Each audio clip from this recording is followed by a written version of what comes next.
Entonces todavía se llama de la otra forma. Por otro lado, dentro eh, de las actividades, digamos, de lo que se va a mencionar en esta descripción de general del proyecto, viene la cuestión de la estructuración de los pisos. Entonces, al final, es decir, en la última parte de nuestra clase, nos vamos a fijar en eso. Y finalmente, fíjense que me reportaron en el anterior grupo unos errores de ubicación de algunos proyectos. Entonces, el proyecto 17, que lo tiene Arturo Robelo, entonces te voy a pedir cuando terminemos la clase, Arturo Robelo, que te quedes conmigo para afinar algunos detalles respecto al proyecto 17. Me comentaban que las coordenadas no corresponden al domicilio que están marcado allí. Entonces te voy a suplicar que te quedes este, conmigo, Arturo Robelo. También hay problemas con el proyecto 23, que es Fernando Tzintzún. Entonces, por favor, también quédate conmigo, ¿de acuerdo? Al terminar la clase, Sí, para claro. hacer algunos ajustes. Y finalmente, el proyecto 18, que lo tiene Leonardo. Pues fíjate, Leonardo, entonces te voy a pedir que también te quedes conmigo, porque hay que hacer por ahí algunas aclaraciones.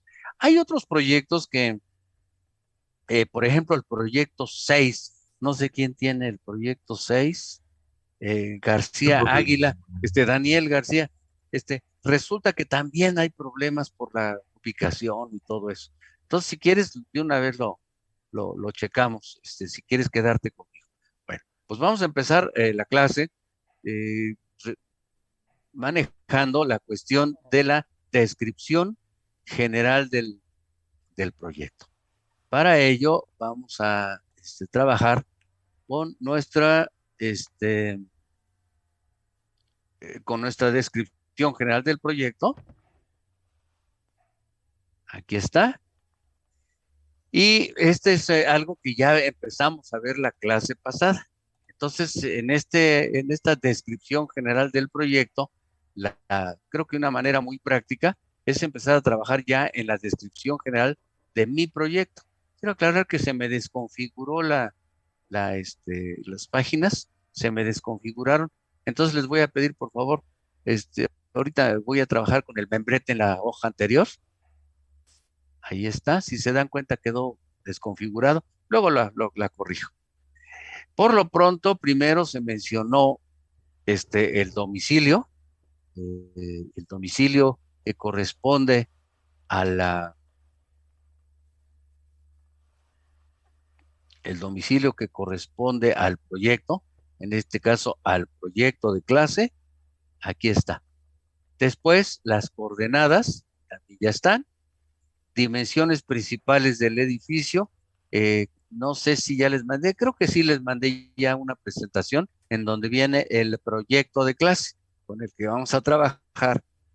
Y en este caso, la superficie construida es la que, e incluso el número de pisos o la altura, intervendrían en esta descripción, son importantes porque nos dice el tamaño del proyecto. Un proyecto mientras más alto o mientras más grande sea, es más importante y entonces el reglamento solicita que la participación de profesionales adicionales al diseñador. El diseñador, cuando un edificio no es tan grande, es de uso mediano, es decir, de tamaño relativamente pequeño, entonces requeriría nada más de la supervisión del director responsable de obra, del DRO. Pero conforme va siendo más grande el proyecto o más alto, entonces requiere de la participación de más personas. En este caso, de la participación del corresponsable en seguridad estructural y finalmente de un técnico auxiliar, un técnico auxiliar especialista en alguna parte, en algún aspecto del diseño estructural. De manera que no es esto que estamos aquí comentando del tamaño, tiene esa participación, tiene ese objetivo. Dice así, El tipo de estructura es a base de traves y columnas de concreto reforzado de peso normal, colado en sitio, dejen eso. Aquí tengo un error. Colado en sitio, aquí está.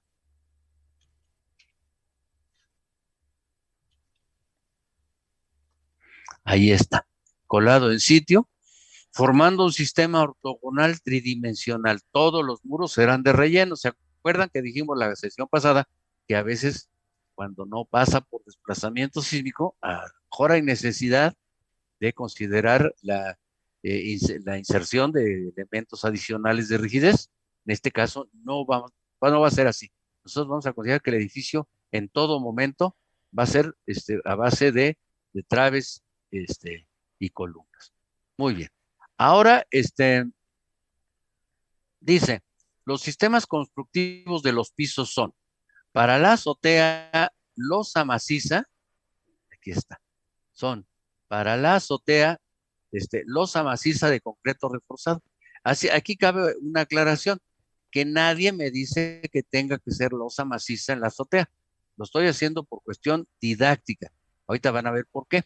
Y luego dice, para los demás pisos, losa aligerada con casetones de espuma de poliestireno. Entonces, nadie me dice que tenga que ser la azotea de losa maciza y los demás pisos de losa aligerada o viceversa. Nadie me dice que tenga que ser así. Lo que pasa es que yo voy a considerar la losa de azotea, losa maciza, porque les voy a ilustrar el uso de traves secundarias. Y por otro lado, los pisos los voy a considerar, son de tamaño tal, son tan grandes los pisos, los tableros, que hay necesidad de considerar el sistema de losa aligerada. Ahorita, cuando llegue el momento, vamos a ver cómo funciona eso.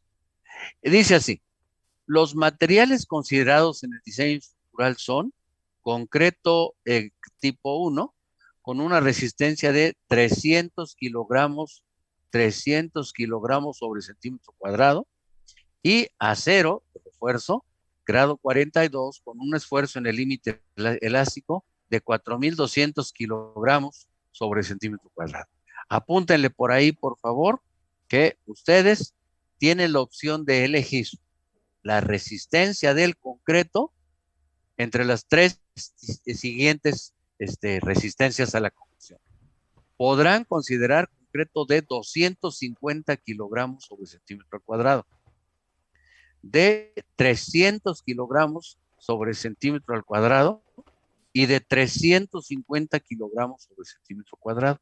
No podrán usar ni 200, porque ya deja de ser concreto tipo 1, ni 400, que ya se considera concreto de alta resistencia.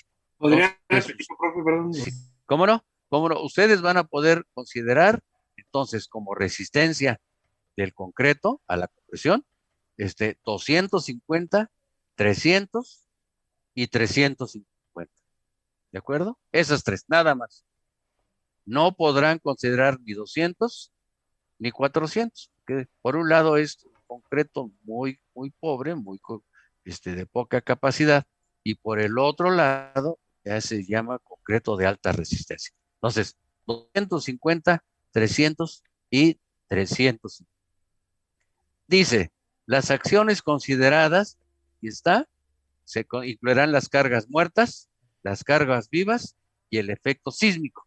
Ya vimos la clase pasada que puede darse el caso de una estructura que implique también considerar el efecto del viento. En nuestro caso no lo vamos a considerar. La reglamentación aplicada para el desarrollo del análisis y el dimensionamiento de la estructura será el Reglamento de Construcciones para el Distrito Federal y sus normas técnicas complementarias pertinentes. Cuando estemos trabajando en el diseño en concreto, pues serán las normas técnicas complementarias para el diseño y construcción de estructuras de concreto. Y cuando estemos trabajando en el ámbito del sismo, pues será el diseño, las normas técnicas complementarias para diseño del sismo. Y luego dice, por su uso e importancia, el edificio pertenece al subgrupo B2. 2. Vamos a ver esto, entonces, para ello, vamos a ver esto en las normas técnicas complementarias, de hecho, en el reglamento de construcciones. Vamos a verlo entonces.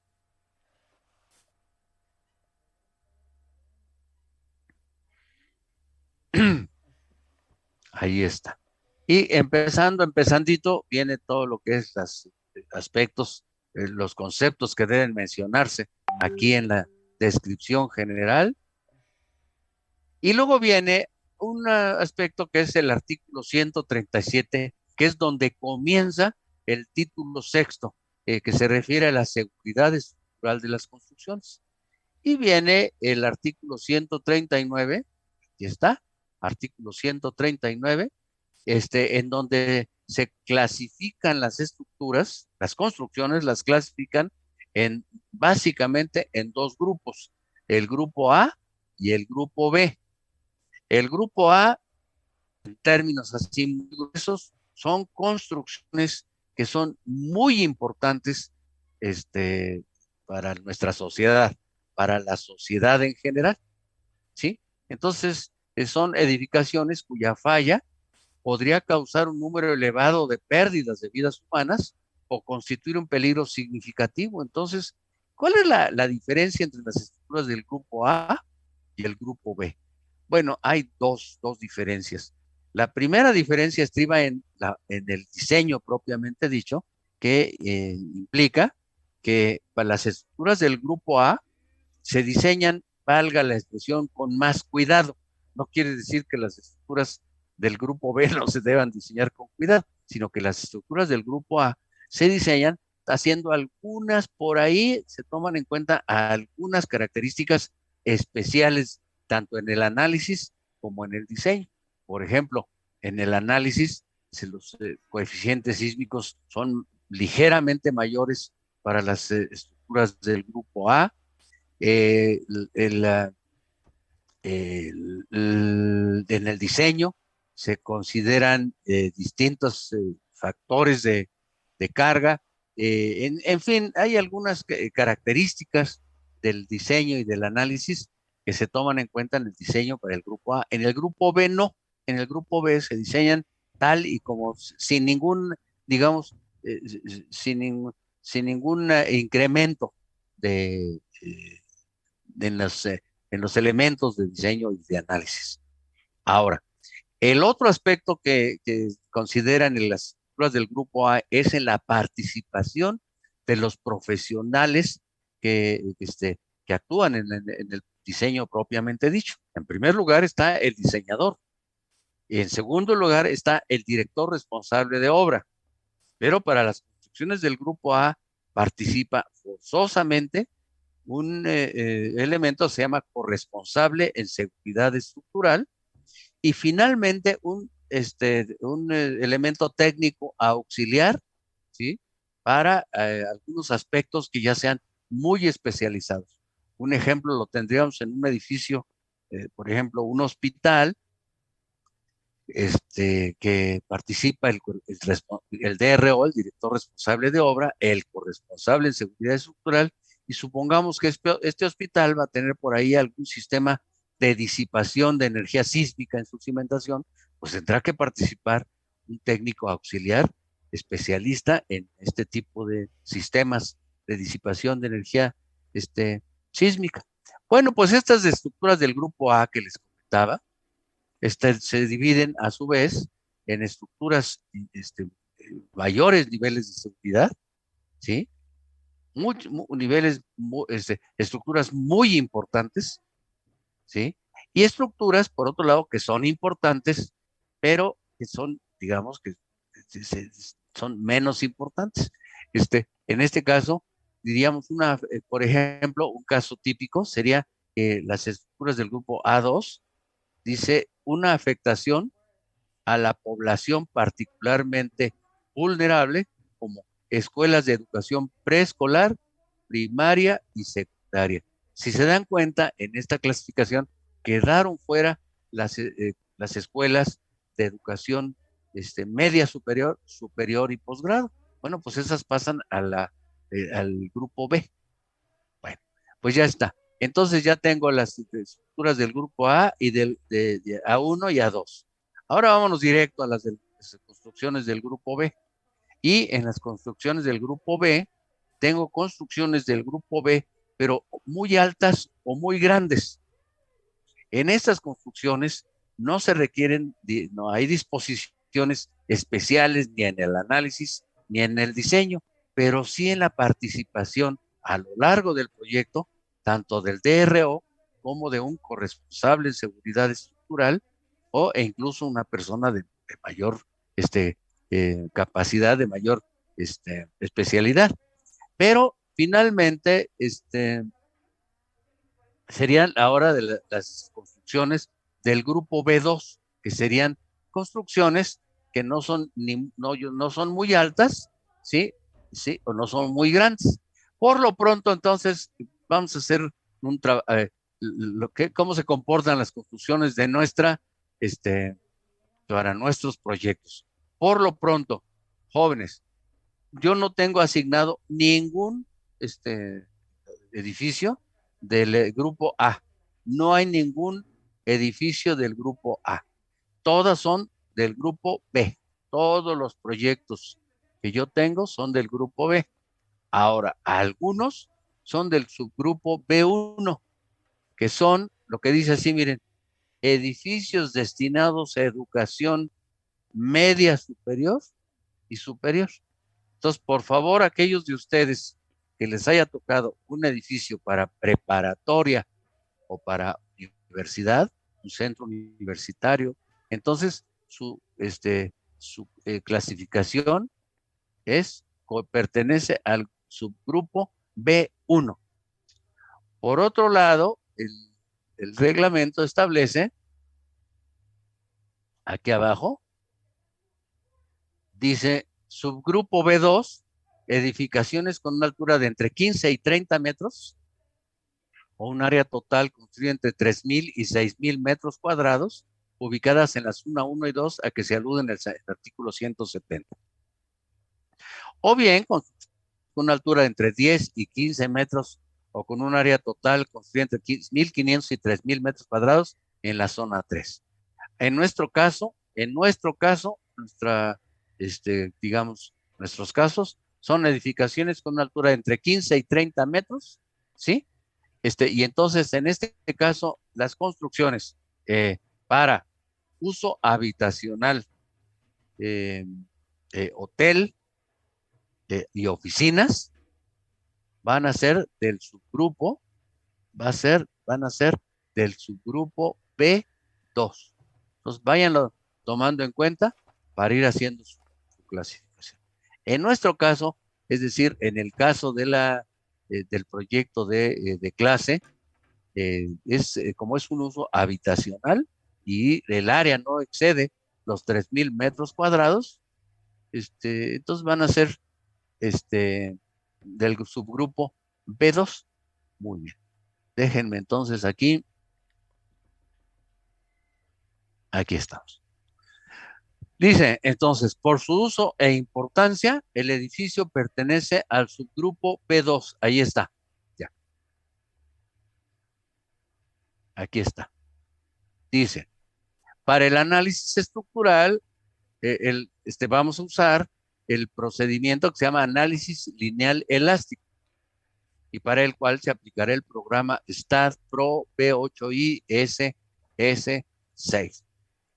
Quiero hacer la aclaración que en las estructuras estas que nosotros estamos trabajando son estructuras de importancia mediana y en consecuencia no requieren un análisis no lineal, pero hago la aclaración que para estructuras muy altas, entonces por ejemplo, no sé, 60, 70 pisos, posiblemente ya requieran un análisis lineal, perdón, no lineal. La razón es porque las estructuras las que estamos trabajando nosotros, estas estructuras de uso habitacional, hotel, oficinas, universidades preparatorias, son estructuras que tienen relativamente pocas deformaciones, pocos desplazamientos debidos al sismo, y en consecuencia solamente entrarán en la fase no lineal en un momento muy específico de su vida, que es cuando actúe sobre ellas un sismo de diseño, digamos. El sismo de diseño es un sismo que toma en consideración todos los efectos producidos por el sismo de 85 o del 17 u otros sismos muy fuertes. Muy bien, entonces nosotros vamos a usar el método análisis lineal elástico, pero lo vamos a adecuar para que en cierto momento de comportamiento de la estructura, el comportamiento pueda ser considerado como no lineal. Eso lo vamos a ver en su momento. Bien, dice, la estructura será considerada de utilidad baja, según lo descrito por el capítulo 7 de las normas técnicas complementarias para diseño y construcción de estructuras de concreto. Quiero aclarar que el reglamento, en este caso las normas técnicas complementarias, consideran tres tipos de edificios de acuerdo a su comportamiento sísmico, básicamente de acuerdo a su comportamiento sísmico, que son las estructuras de baja ductilidad, las estructuras de mediana ductilidad y las estructuras de alta ductilidad. ¿Cuáles son las estructuras de alta ductilidad? Pues son aquellas que por sus dimensiones, por su tamaño, su altura principalmente, tienen grandes desplazamientos. Al tener grandes desplazamientos, entonces tienen la gran capacidad de disipar energía sísmica. Pero hay un problema, que al disipar gran energía sísmica, lo hacen con base en grandes desplazamientos y eso le origina problemas o le podría originar problemas a la construcción si ésta se hace de concreto reforzado. En consecuencia, lo que se hace es, se tiene mucho cuidado en los nodos de la estructura para permitir que la estructura sufra grandes desplazamientos sin que haya problemas locales en los nodos. Esas construcciones de alta ductilidad, entonces, tienen el problema que son muy latosas en su detallamiento de concreto, es en el refuerzo, en el detallamiento del refuerzo. Y son estructuras, entonces, que son, digamos, su comportamiento sísmico es muy adecuado, disipa mucha energía sísmica, pero el costo es que hay que detallarlas mucho para que funcionen razonablemente bien. En cambio, las estructuras, que es nuestro caso, las estructuras más chaparritas, nuestra estructura, nuestros proyectos son edificios relativamente bajos y estos edificios relativamente bajos no se desplazan tanto bajo el efecto del sismo y en consecuencia, como son de ductilidad baja, que significa no hay tantos desplazamientos cuando la estructura se está comportando bajo el efecto sísmico, no hay que ponerle tanto detalle a las cuestiones del refuerzo. Muy bien, pues entonces así lo vamos a calificar nuestro edificio, de ductilidad baja. Por otro lado, dice así, el coeficiente sísmico de acuerdo con el sistema de acciones sísmicas de diseño SACID para el sitio correspondiente al predio es C igual a 0.326. Esto lo vimos, a ver si se acuerdan, esto lo vimos cuando vimos el espectro de SACID y vimos que en el espectro de SACID se llama espectro a esta gráfica, se llama espectro de diseño, y este valor corresponde a esta meseta, que así se llama, meseta. Esta magnitud es 0.32. Y esto significa que se considera que para diseñar estos edificios en ese predio se debe considerar una aceleración del 32% de la aceleración gravitacional. Ese es el significado del coeficiente sísmico, el 32% de la aceleración gravitacional. Entonces, en este caso me dice que es 0.32 de la aceleración gravitacional. Ese valor está aquí. C igual a 0.326. Por el momento, ese es el único parámetro que vamos a considerar para efectos de descripción general de la estructura. Más adelante daremos muchos de los otros parámetros que están ahí mencionados. Eso los vamos a mencionar más adelante. Seguimos adelante. Dice, el factor de comportamiento dice, para el análisis sísmico del edificio se aplicará, aquí está, el método sísmico estático, tal y como lo describen las normas técnicas complementarias para diseño por sismo. ¿Qué es el método sísmico estático?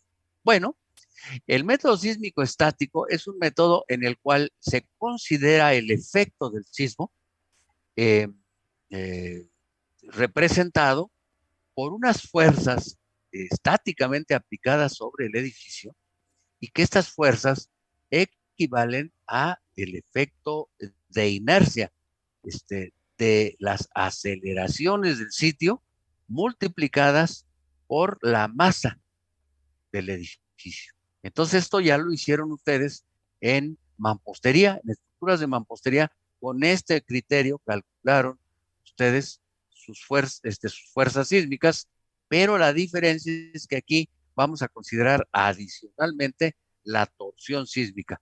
Pero a final de cuentas rige o va a regir en nuestro análisis el efecto que le podríamos llamar efecto de Newton, que es fuerza es igual a masa por aceleración. En este caso, aceleración sísmica. Ahora, el análisis dinámico es otra cosa. El análisis dinámico es un análisis que toma en cuenta que el comportamiento del edificio no es como en el caso del análisis sísmico, perdón, el análisis estático, no es como en el análisis estático el efecto del edificio moviendo la cabeza de lado a lado, sino puede darse el caso que para edificios más altos, el efecto más desfavorable se presente bajo el movimiento del edificio de las caderas de la parte media del edificio.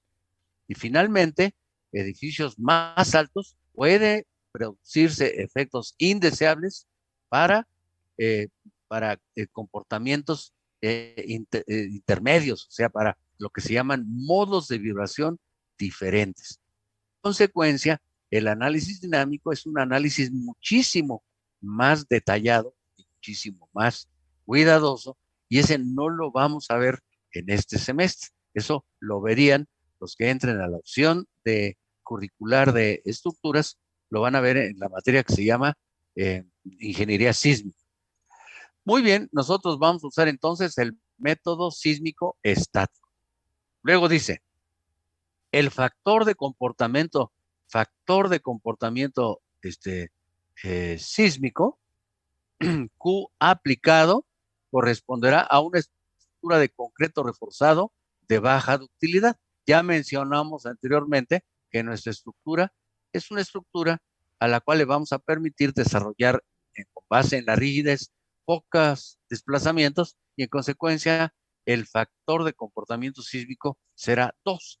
¿Qué es el factor de comportamiento sísmico? Pues es un factor que toma en consideración la disipación de la energía sísmica de las construcciones. Las construcciones, cuando empieza a temblar, no se comportan como elementos rígidos, sino se comportan como elementos flexibles. Y al comportarse como elementos flexibles, disipan energía sísmica. Entonces, mientras más flexibles sean los edificios, mayor energía sísmica disiparán. Y finalmente, precisamente de eso se trata. Si yo considero un edificio de alta ductilidad, entonces el factor de comportamiento sísmico para una construcción de alta ductilidad valdría Q igual a 4. Si se dan cuenta, lo que me está diciendo esto es que un edificio muy, pero muy flexible, muy alto, disipa hasta 4 veces la energía sísmica, lo cual implica que será diseñado para fuerzas sísmicas 4 veces menores. En cambio, un edificio como el nuestro, de baja ductilidad, es capaz de disipar hasta la mitad del, de la energía sísmica y en consecuencia se diseñará para fuerzas sísmicas del orden de la mitad de las producidas por el sismo. Luego dice así, en función de la ubicación del predio, se establece que el terreno está situado en la zona geotécnica 2. Esto ya lo vimos la clase pasada, cómo situar geotécnicamente nuestro terreno. Y dijimos que para ello habría que calcular la distancia entre el predio, entre el lugar del predio, que aquí está el lugar del predio, y el borde con la zona más desfavorable. Y si esa distancia es mayor que 200 metros, entonces quiere decir, significa eso, que nuestro edificio está en el lugar donde aparenta estar. En este caso, aparenta estar en la zona 2 y porque la distancia es mayor que 200 metros, significa que está en la zona 2. En cambio, para un predio que esté aquí pegadito y que esta distancia fuera menor de 200 metros, entonces ese tendríamos que brincarlo del otro lado. Esa sería entonces nuestra definición para efectos de descripción general de la construcción. Sería que establece que el terreno está situado en la zona geotécnica 2. Aquí está. Ahí está. Lo que dice ahí abajo, dice,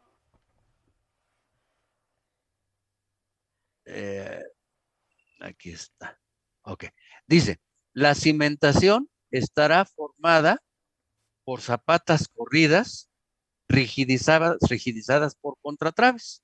El esfuerzo, perdón, de diseño del terreno, según estudios de geotecnia anexos, que no están, pero lo vamos a suponer, equivale a 11 toneladas sobre metro cuadrado. Entonces les voy a, apúntenle por ahí, por favor, apúntenle por ahí.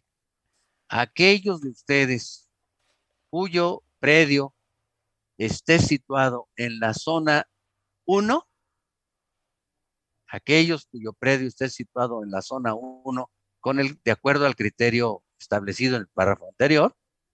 Entonces, para los que estén su predio en zona 1, por favor, consideren un valor QR. Para zona 1, consideren un valor QR cercano a 18 toneladas sobre metro cuadrado. Prohibido usar 18. El 18 está prohibido. Este 18 no debe usarse. Podrán usar, por ejemplo, 17.8, 18.5, pero no podrán usar 18. ¿De acuerdo? Luego, para aquellos que su predio esté situado en zona 2, aquellos que su predio esté situado en zona 2, el valor QR que considerarán será un valor cercano a las 11 toneladas sobre metro cuadrado. Prohibido usar 11 toneladas por metro cuadrado. Podrán usar, por ejemplo, 10.7 o 11.4, etcétera.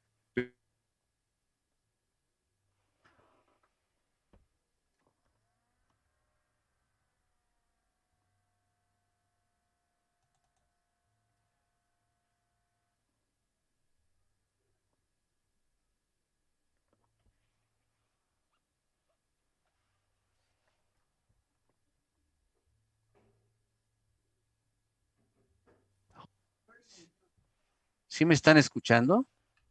Es que No, se... ya, profe. Ahorita ya, profe. Se desconectó. Me desconecté, ¿verdad? Sí, A ver. estaba Sí, diciendo que no podemos usar valores del 11. Ah, correcto. Pues hasta ahí llegué. Qué bueno que no fue tanto lo que perdí. Déjenme entonces otra vez 12 sí compartir. podemos usar.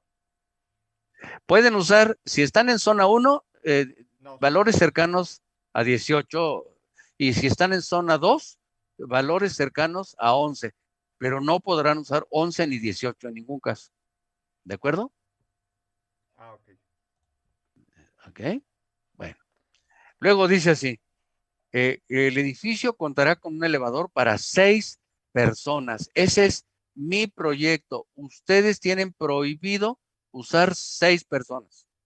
Podrán considerar 8 personas, que creo que es la capacidad que sigue en en la información técnica que tengo. ¿De acuerdo? Podrán usar 8 o más personas dependiendo del uso. Por ejemplo, para oficinas, 6 u 8 personas es muy poquito. Entonces, podrán usar 8 personas para arriba. Y finalmente, miren, el aprovisionamiento de agua, si ustedes recuerdan, cuando hicieron sus proyectos de agua potable, a ver si se acuerdan que usaron lo que se llama dotación. Y la dotación tomaba en cuenta el número de personas que ocupaban una determinada construcción. Y eso nos daba una indicación tanto del agua que tenía que ir arriba, en los tinacos, como abajo, en la cisterna. En nuestro caso, no, tenemos problemas para establecer la dotación que correspondería a todos nuestros proyectos, y en consecuencia les voy a pedir, por favor, que tomen en cuenta el aprovisionamiento de agua con base en un sistema hidroneumático, así como allá en Zacatenco, que no hay eh, tinacos, sino que hay un sistema hidroneumático. ¿De acuerdo? Bueno, pues ahí está. Este sería esta sería lo que se llama, esta sería la descripción general del proyecto. Tiene que ir soportada por un isométrico del edificio. Les voy a pedir que hagan un isométrico del edificio. Aquí otra vez se me desconfiguró, déjenme ver. Ahí está. Las plantas estructurales que ahorita las vamos a generar, ahorita mismo las vamos a generar. La vista del predio en Google Maps.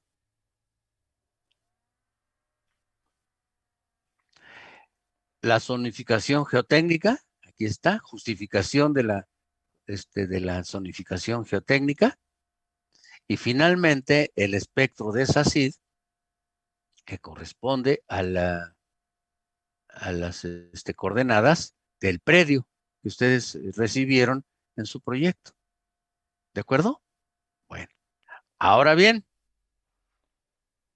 me voy a regresar. Hasta aquí termina, digamos, este primer concepto, que se llama el concepto de descripción general del proyecto.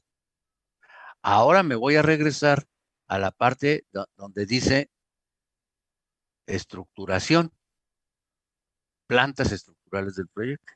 Entonces, para ello, vamos a darles a ustedes una presentación que se llama estructuración de los pisos del proyecto. Ahí está. Toda esta información yo se las voy a mandar. Les voy a mandar, por supuesto, la descripción completa, y luego les voy a mandar este documento que se llama estructuración de los pisos del proyecto. Vamos a ver en qué consiste esta estructuración. Vamos a verlo, miren. Empezamos. ¿Cuál es el objetivo de la estructuración?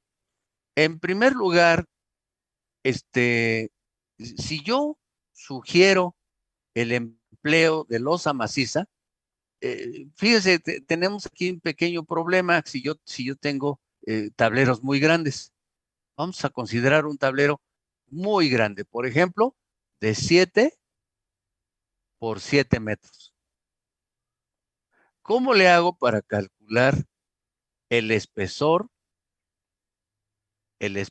H de la losa? Pues este valor H está en función del perímetro del tablero. Esto lo vieron ustedes en mampostería.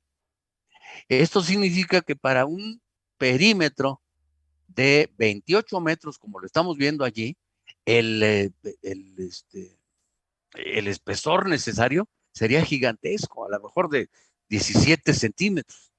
Y nosotros tenemos en la mente de que el espesor de una losa debe ser más o menos de 10 centímetros. Ese es nuestro valor de referencia, digamos. ¿Qué pasa entonces si el espesor, al calcularlo en función del perímetro, que ya saben ustedes que se calcula dividiendo el perímetro entre una cantidad, creo que es entre 250, multiplicado por un factor, bla, bla, bla, bla? Aquí lo importante es que si el espesor resultante en este análisis es muy grande, ¿cómo le hago para, para reducir el espesor? Bueno, hay dos maneras. Una manera es proponer la colocación de traves secundarias. Ahí está, una trave secundaria.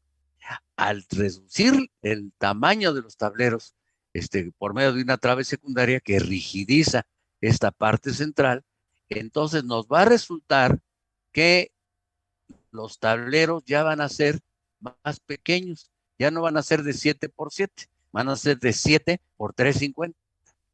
¿Se dan cuenta? E incluso a veces, aún así, me resultarían demasiado grandes el espesor. Entonces, en algunos casos, incluso se prestaría al uso de una trave secundaria cruzada con la anterior, formando lo que se llama un entramado. Y entonces, en lugar de ser tableros de 7 por 350, como es el caso anterior, serían tableros de 350 por 350. Sí, ¿me explico? Esta es una solución que es muy sencilla, por cierto, la maneja perfectamente sin mayor problema, y por otro lado, la construcción pues no es tan latosa. Pero hay la segunda posibilidad. La otra posibilidad es, en lugar de considerar eh, para si yo tengo entonces aquí un tablero de 7 por 7, en lugar de considerar las traves estas secundarias, pues mejor usar un sistema de, de traves secundarias que forman entre sí una retícula. Por eso muchas veces se llama a este tipo de losas, se les llama losas reticulares. Este sistema de losas que forman esta retícula, de traves, perdón, que forman esta retícula, generaría, visto desde arriba, una especie como de malla. Y entonces lo que se hace es poner en esta zona que se forma entre traves, se forma un hueco y se rellena ese hueco con casetones de, aquí está, de poliuretano expandido. Entonces, de esta manera, que ustedes le llaman, lo conocen como unicel, esta parte estaría formada por casetones. ¿Sí se dan cuenta? Entonces, se genera un sistema muy rígido y muy ligero. El único problema que tiene pues, es el proceso constructivo, pues, que implica estar armando todas esas pequeñas travesitas. Bueno, pues forma parte del asunto, el crear este sistema de aligeramiento. En algunos casos, incluso, en lugar de usar estos casetones de, de poliuretano expandido, fíjense, se usan una especie como de domos. No sé si han visto ustedes cuando entran al estacionamiento de un centro comercial que está en el sótano, bajan el sótano y cuando voltean hacia arriba se dan cuenta que arriba hay una especie como de panal con agujeros cuadrangulares. Esos agujeros cuadrangulares se hicieron porque a la hora de colar se pusieron esta especie de domos y esos domos tienen por la parte de arriba aceite. para que cuando se retire la cimbra, se jalan hacia abajo los domos y sale el domo y deja el hueco. Ese sería entonces un aligeramiento extremo, porque ni siquiera se usa el casetón. Nosotros vamos a considerar entonces dos posibilidades. En azotea vamos a considerar el uso de traves secundarias y en los pisos vamos a considerar el uso de la losa esta aligerada. Vamos a ver cómo lo hacemos. Para empezar, vamos a ver cómo sería para la azotea, cómo lo haríamos. En primer lugar, si yo tengo un tablero muy grande, yo sugiero que consideren el uso de una sola trave secundaria. Y entonces, esta trave secundaria va a generar de un tablero muy grande, va a generar dos tableros más pequeños. ¿De acuerdo?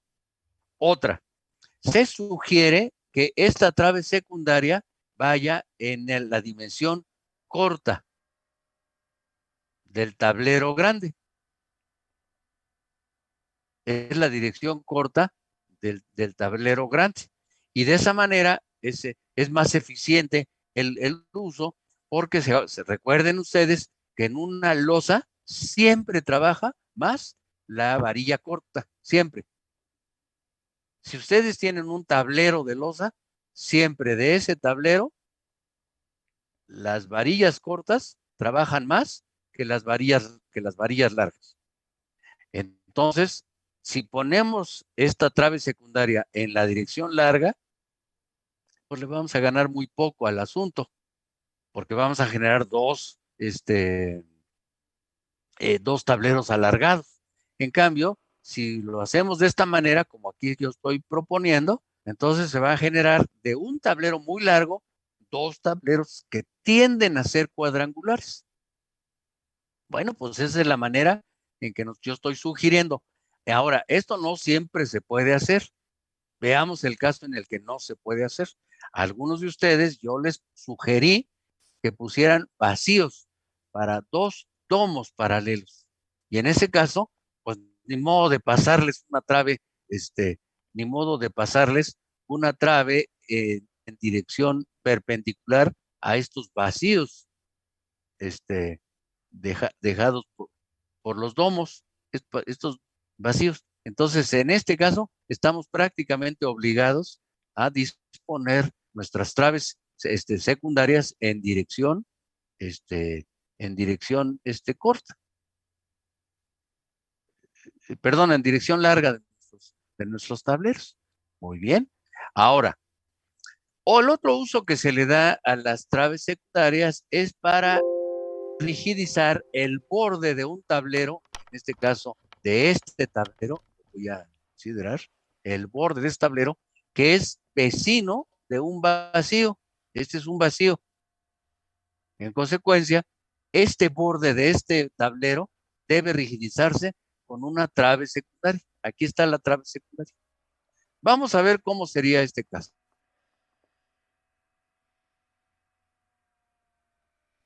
¿De acuerdo? En este caso, si yo quiero rigidizar el borde de un tablero que rodea a a un vacío, por favor, no vayan a poner dos traves secundarias sin el apoyo aquí en el lugar donde donde se intersecan. En este punto, ¿sí? Tiene que haber un apoyo. Ahí tiene que haber un apoyo, forzosamente. En consecuencia, es mejor considerar una trave adicional. Aquí se ve, miren, una trave adicional. Aquí abajo, la solución sería una trave adicional. Y ahora sí, ya tiene apoyo. Todas las traves secundarias tienen apoyo. Finalmente, esto lo pueden ver a continuación así. Yo tengo aquí el hueco del elevador, ¿de acuerdo? Y tengo tableros, digamos, de 5 por 5, 4 por 5, etcétera. Entonces, en este caso, yo voy a proponer la siguiente rigidización. Ahí está. ¿Se dan cuenta? Voy a poner entonces, en lugar de tableros grandes, los voy a sustituir por tableros pequeños que requieren un espesor más pequeño. Y finalmente aquí, en donde está el hueco del elevador, voy a poner esta trave secundaria, la trave secundaria que me permite rigidizar el borde de este tablero, que ahorita lo voy a considerar, el borde de este tablero. Ahí está. Bueno, pues ahora lo que voy a hacer es ver lo que pasa ahora con los pisos. Los pisos no los voy a manejar igual. Ese será para la azotea. Los pisos no los voy a manejar. En el caso de los pisos, lo que voy a hacer es considerar un sistema de traves aquí, formando una retícula, traves formando una retícula que se llama losa reticular, por eso. Y en consecuencia, voy a considerar losa aligerada con casetones de, poliuretano expandido. Y aquí tengo el vacío de la escalera y el vacío del elevador. Ahí está. ¿De acuerdo? Esa sería la estructuración de los pisos. Obsérvese que no estoy dejando losa aligerada, trave secundaria en los tableros. Estoy considerando la losa aligerada tal y como está, tal y como como se coloca, pues no hay necesidad de apoyarla en traves secundarias. Y algo importantísimo que es que en esta estructuración no se considera, no se observan los escalones de las escaleras. No me van a poner, por favor, escalones de escaleras. Esto significa que, si se dan cuenta, en el proyecto inicial se veían los escalones. Cualquiera de ustedes, en su proyecto de cualquiera de ustedes, déjenme ver esto. Aquí está, así.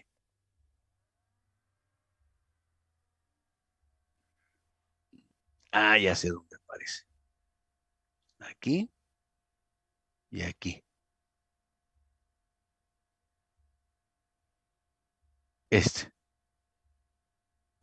Ahí está. Y entonces observen que aquí aparece en lo que yo les propuse. No es cierto.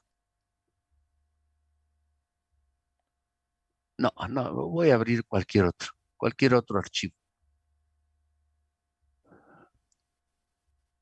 Por ejemplo, Observen que ahí están indicados los escalones. ¿Ya los vieron? Ahí arriba de la imagen. Aquí están los escalones indicados.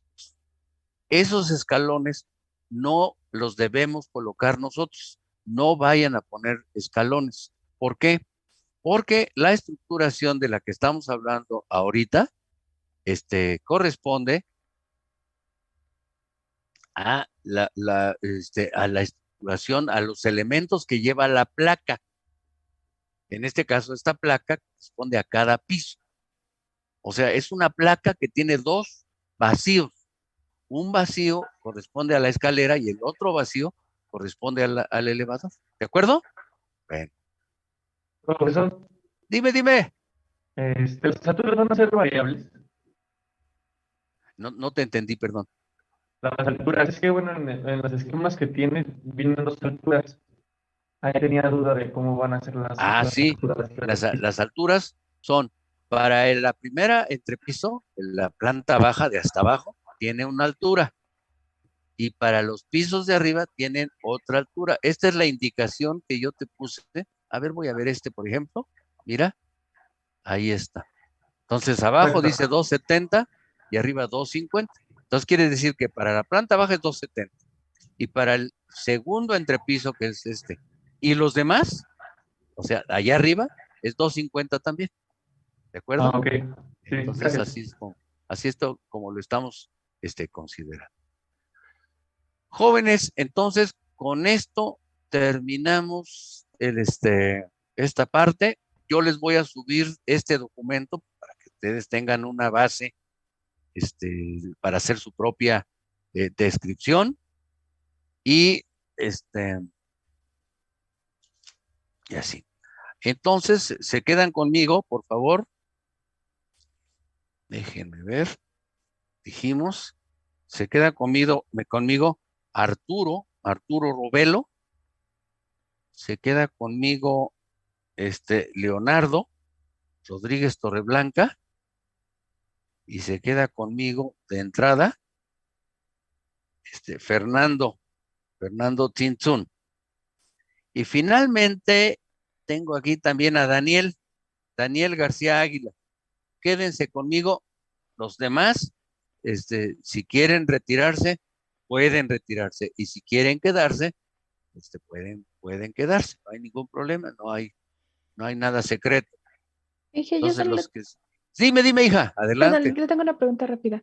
No, la Mi que sea. proyecto, la localización está, bueno, yo creo que sí es terreno baldío, pero ahorita me surgió duda, porque es como un lote de autos abandonados. Entonces, ¿no Pues importa? sobre ese nos vamos. Ok, Incluso hay algunos predios que es una cancha de fútbol. Pues ni modo, les vamos a decir, háganse para allá, que vamos a hacer. muchas gracias. Dije, solo Entonces, esa era así. mi duda. Dije, sí es No te terreno vacío preocupes. y todo, pero tenía la No, duda si contaba o no. está bien, es correcto. Y algunos Gracias. incluso ya hay un edificio construido ahí, quiere decir que cuando yo elegí el predio, todavía era baldío. Muy bien, pues pueden retirarse los que quieran retirarse, menos las personas con las que voy a trabajar, ¿de acuerdo? Nada más las personas que las que mencioné, con ellas voy a trabajar, pero los que quieran quedarse pueden hacer. Vamos a empezar con el proyecto 6. Gracias, profe. Adelante, cuídense. Que les Gracias, vaya, profe, nos vemos. Algo, que les- profe, gracias. cuídense, cuídense mucho. Que les vaya muy bien. ¿Alguien me decía algo? Yo. ¿Qué Es pasó? Lo que pasa es que yo no estuve las primeras clases, pero si me duda si el proyecto que mandó usted lo tenemos que pasar a AutoCAD. Sí, lo van a tener que pasar a AutoCAD.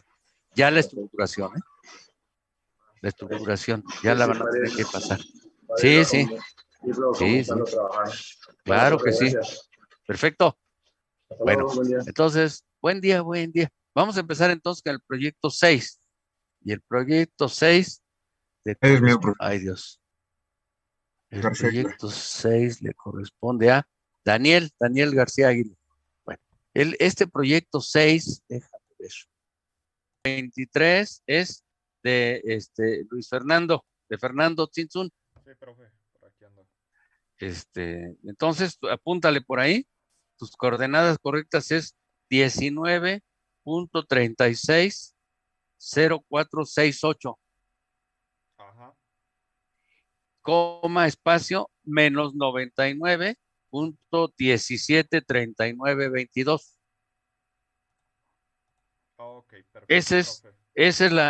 son las coordenadas correctas. Oye, me mandaste una comunicación, perdón, que me decías que no querías usar el apellido. O no me afecta porque Tzintzún es tu primer apellido, ¿verdad? Sí. Le mandé pues para que no hubiera problema porque... No, no me ocasiona problemas si trabajas con tu primer apellido. Así que no te preocupes, está bien, es correcto. Ah, perfecto, profe, entonces para... Sí, no te preocupes, me afectaría si quisieras cambiar tu primer apellido, pero si cambias tu segundo, no me preocupa, no me afecta. No, nomás borra. Sí, quitar, que no aparezca. Muy bien, está correcto, está correcto, Fernando. Pues órale, pues, nos vemos el próximo viernes. Ya vamos a trabajar con STAD, ¿eh? ¿Sí les avisé ahorita? No, pero pues ya lo había anticipado desde... Entonces, ok, entonces les voy a mandar un mensaje diciendo que el próximo viernes ya vamos a empezar a trabajar con STAD, para que ya lo tengan instalado y ya tengan acceso al documento que yo les mandé al instructivo. Sí, ¿Vale? les mando mensaje en el grupo de WhatsApp. Ándale, sí, sería muy buena idea decir que se me pasó decirles. Comentó el profe que vamos a usar la siguiente clase. Ya está, eso. Se lo mando. Ándale pues. Gracias, Fernando. Cuídese. Nos vemos, cuídate, que te vaya bien.